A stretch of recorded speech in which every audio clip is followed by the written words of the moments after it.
오늘 우리가 함께 볼 하나님의 말씀은 신약성경 마가복음 4장 30절에서 34절까지 말씀입니다. 마가복음 4장 30절에서 34절까지 말씀 우리 한 목소리로 함께 합독해 보도록 하겠습니다. 또 이르시되 우리가 하나님의 나라를 어떻게 비교하며 또 무슨 비유로 나타낼까? 겨자씨 하나가 같으니 땅에 심길 때에는 땅 위의 모든 씨보다 작은 것이로되 심긴 후에는 자라서 모든 풀보다 커지며 큰 가지를 내나니 공중의 새들이 그 그늘에 깃들 만큼 되느니라. 예수께서 이런 많은 비유로 그들이 알아들을 수 있는 대로 말씀을 가르치시되 비유가 아니면 말씀하지 아니하시고 다만 혼자 계실 때에 그 제자들에게 모든 것을 해석하시더라. 아멘. 4장 1절에서 시작된 이 비유를 통한 예수님의 가르침이 이제 클라이막스를 향해서 가고 있습니다. 예수님께서는 계속해서 비유로 하나님의 나라의 비밀에 대해서 선포하셨습니다. 그리고 오늘 함께 마주한 본문 말씀은 이스라엘 백성들이 그렇게 궁금해하는 하나님의 나라에 대해서 직접적으로 이제 말씀하십니다. 이 많은 사람들이 30절 말씀을 듣는 이 순간에 심장이 막 뛰었을 겁니다. 두근거렸을 거예요. 30절 말씀에서 뭐라고 이야기하냐면 또 이르시되 우리가 하나님의 나라를 어떻게 비교하며 또 무슨 비유로 나타낼까라고 이야기합니다. 이 많은 사람들이 30절의 말씀, 이 예수님의 외침을 통해서 듣는 순간 떠올렸을 겁니다. 뭘 떠올리냐면 자신들이 꿈꾸던 하나님의 나라, 자신들이 생각하는 하나님의 그 나라에 대해서 생각을 했을 거예요. 그렇지 않았겠습니까? 그들이 사는 게 힘들었었거든요. 이 녹록치가 않았습니다. 사는 게 고난의 연속이었거든요. 그들은 꿈꾸며 기대하며 살아왔을 겁니다. 뭘 꿈꿨냐면 하나님의 나라를 꿈꿨을 겁니다.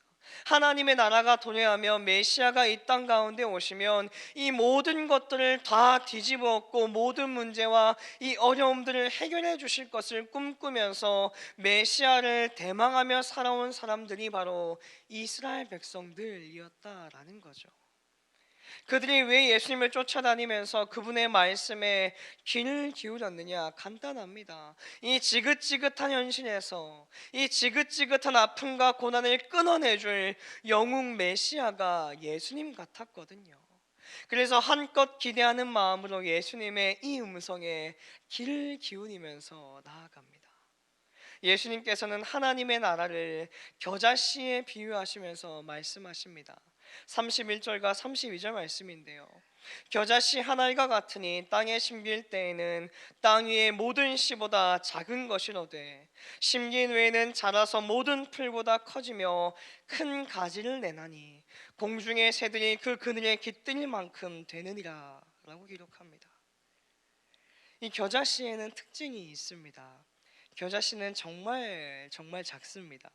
실제로는 1에서 2mm 정도 되는데 이보다 더 작은 씨도 있다고 하죠. 그리고 겨자 식물의 종류에 따라 연노란색에서부터 검은색까지 다양한 색깔을 지니고 있는 씨앗입니다. 끝으로 겨자씨는 이 제대로 된 환경에서 잘 심길 경우에 10일 안에 싹을 틔우고 다 자란 겨자 줄기는 이 말을 탄 기수의 키만큼 자란다라고 합니다. 이 하나님의 나라는 이 겨자씨와 같습니다. 매우 작으나 결국 그 끝은 넓은 품이다라는 거예요. 연약한 것 같지만 위대한 것, 모든 씨보다 작지만 그 끝은 공중의 새들을 품고 아우르는 큰 그늘을 만들어내는 아름다운 나무로 성장하더라라는 겁니다. 그런데 우리가 주목해서 바라봐야 할 것은 씨앗의 크기나 다 자란 나무의 모습이 아닙니다. 무엇을 봐야 하냐면 31절 전반부에 기록하는 땅에 심길 때에라는 부분입니다. 땅에 심길 때에. 계속해서 예수님께서는 땅에 대해서 이야기를 하셨습니다. 앞서 말씀하셨던 네 가지의 땅에 대한 비유를 다들 기억하실 겁니다. 길가, 돌밭, 가시떨기, 좋은 밭. 결국 예수님께서는 이 이야기를 하시기 위해서 앞에서 땅에 대한 비유를 하셨다고 해도 과언이 아닙니다. 씨앗은요, 땅에 심겨야 합니다. 씨앗이 땅에 심길 때에 씨가 뿌리를 내리고 성장을 하게 되는 겁니다.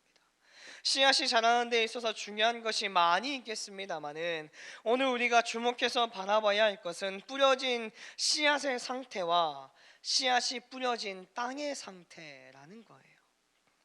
뿌려진 씨앗의 상태가 어떻겠습니까? 하나님의 말씀, 예수님의 가르침이 씨앗일 텐데 상태가 어떻겠느냐? 완벽하죠. 완벽합니다. 한 치의 오차도 없고 빼거나 더할 것도 필요 없는 그야말로 완벽한 상태의 씨앗이 뿌려진다라는 거예요. 그렇다면 씨앗은 완벽합니다. 그런데 씨앗이 뿌려진 땅이 어떻느냐라는 거죠. 완벽한 씨앗이 뿌려지는데 뿌려진 땅의 모습이 천차만별입니다. 선포되어진 복음은 완벽한데 그 말씀을 받아들이고 이해하고 심어야 하는 마음밭의 모습이 각기다 다르다라는 거예요.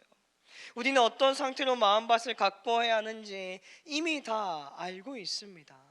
성경에서 이야기하는 좋은 밭, 옥토, 기름진 땅이 되어야 한다는 건 모르는 사람이 어디 있겠습니까? 그런데 이게 아는 것처럼 잘 되지가 않는다는 게 이게 문제이지 않냐라는 거죠.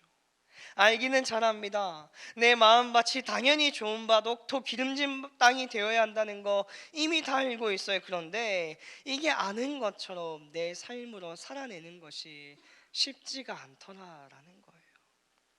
이 농부가 농사일을 할 때에 땅의 상태를 좋은 밭으로 유지하기 위해서는 농부의 수고와 헌신이 필요합니다. 농부가 늘 그 땅을 관리해야 되는 거예요. 일주일에 한두 번 그냥 잡초 뽑고 돌멩이 빼내고 비료주고 이렇게 관리해서는 좋은 땅으로 유지할 수가 없더라는 거죠. 농사일은 잠시 잠깐 해서 될 게 아니라는 것입니다. 농사일은 매일 마음을 쏟아 관리해도 이게 좋은 땅이 될지 말지 이렇게 힘든데 마음밭도 마찬가지다라는 겁니다. 왜 예수님께서 마음을 밭에 비유해서 땅에 비유해서 우리에게 말씀하셨을까요? 매일 농부가 자신의 땅을 관리하듯이 저와 여러분들도 매일마다 나의 마음을 관리해야 된다라는 것입니다. 나의 마음밭을 좋은 땅의 상태를 유지하기 위해서 늘 깨어 마음의 농사일을 해야만 된다는 거예요. 그러나 중요한 것은 이 일은 내 힘과 내 능력, 내 의지로만 해결할 수 있는 문제가 아니다라는 것입니다. 잠언 21장 1절 말씀에서 분명하게 이에 대해서 이야기하시는데요. 세번역 성경으로 제가 한번 읽어드리겠습니다. 왕의 마음은 흐르는 물줄기 같아서 주님의 손 안에 있다. 주님께서 원하시는 대로 왕을 이끄신다. 아멘.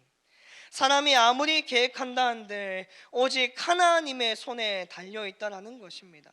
나의 마음을 아무리 사람이 갈무리하려고 한들 되지가 않습니다. 왜요? 우리의 마음은 오직 주님의 손 안에 붙들려 있기 때문입니다. 다시 말해서 하나님께서 친히 일하실 수 있도록 나의 마음을 좋은 밭으로 바꿔 주실 수 있도록 우리가 해야 할 일은 하나님께 한 걸음 더 나아가는 것, 그게 필요한 겁니다. 농부가 매일 자신의 밭을 돌보듯이 매일 나의 마음밭을 위해 하나님의 말씀 앞으로 나는 오늘도 나아가야 되는 겁니다. 하나님께 꿇는 무릎으로 다시 한 번 더 기도하며 엎드려지는 모습이 내 가운데 있어야 된다는 거예요. 반드시 기억하셔야 됩니다. 내 힘으로 되는 것이 아닙니다. 내 능력과 지혜로 읽을 수 있는 것이 아니다라는 거예요. 하나님께서 나의 마음을 바꿔주시고 읽어주신다는 겁니다. 내가 해야 될 것은 나의 마음이 하나님의 손 안에 있음을 기억하며 매일마다 그분 앞으로 나아가는 그 수고와 헌신이 있어야 된다는 겁니다. 말씀 묵상과 기도를 놓지 않으며 늘 하나님의 말씀에 귀 기울이는 겁니다. 이렇게 준비하고 관리되어진 마음에 이 좋은 밭에 하나님 나라의 씨앗이 심겨질 때 작은 깨달음이 성장해서 온 세계와 열방을 품고 기도하는 넓은 품으로 자라게 된다라는 것이죠. 우리 사랑하는 새벽의 예배자 여러분, 나의 마음밭을 잘 관리하시기 바랍니다. 그러나 중요한 것은 나의 힘과 나의 생각과 나의 판단과 나의 열심이 아닌 하나님의 일하심 가운데에 이 모든 것이 담겨져 있음을 반드시 기억하셔야 합니다. 내가 할 수 있는 것은 오늘보다 내일 더, 내일보다 모레 더 하나님 앞으로 가까이, 더 가까이 나아가는 일입니다. 매일 하나님의 말씀 앞으로, 매일 하나님의 음성 앞으로 우리는 나아가야 되겠습니다. 그렇게 나아갈 때에 말씀 묵상과 기도로 굳어져 버린 길가 같은 마음, 돌밭 같은 나의 마음, 가시떨기 나무가 무성한 나의 마음을 좋은 밭으로, 옥토로, 기름진 땅으로 바꾸어 가시는 하나님의 일하심을 경험하게 될 것입니다.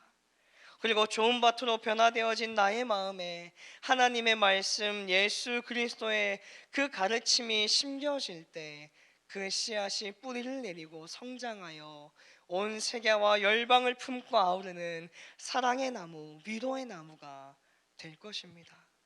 그 일을 꿈꾸며 오늘 하루도 하나님의 말씀 앞으로 한 걸음 더 발걸음을 내딛는 저와 여러분들의 인생 되시기를 주님의 이름으로 축원합니다. 기도하겠습니다.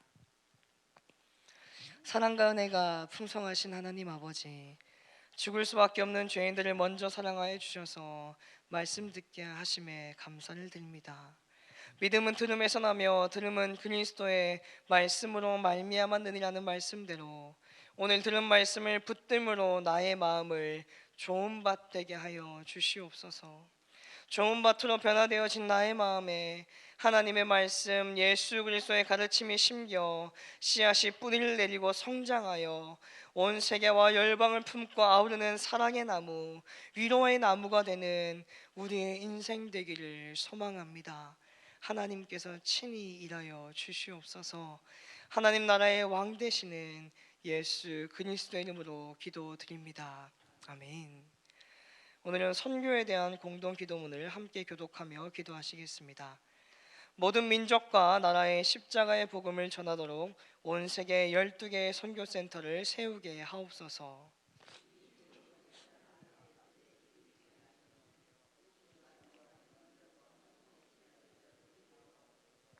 성경에 기록된 약속대로 주님께서 다시 오실 때까지 이 아름다운 발걸음이 강물처럼 들불처럼 이어지게 하시고 주님 되시면 어디든 순종하며 나가는 선교 공동체이게 하옵소서. 한 사람을 사랑하고 찾으시는 하늘아버지의 마음이게 하옵소서. 아멘. 함께 주기도문 하시겠습니다.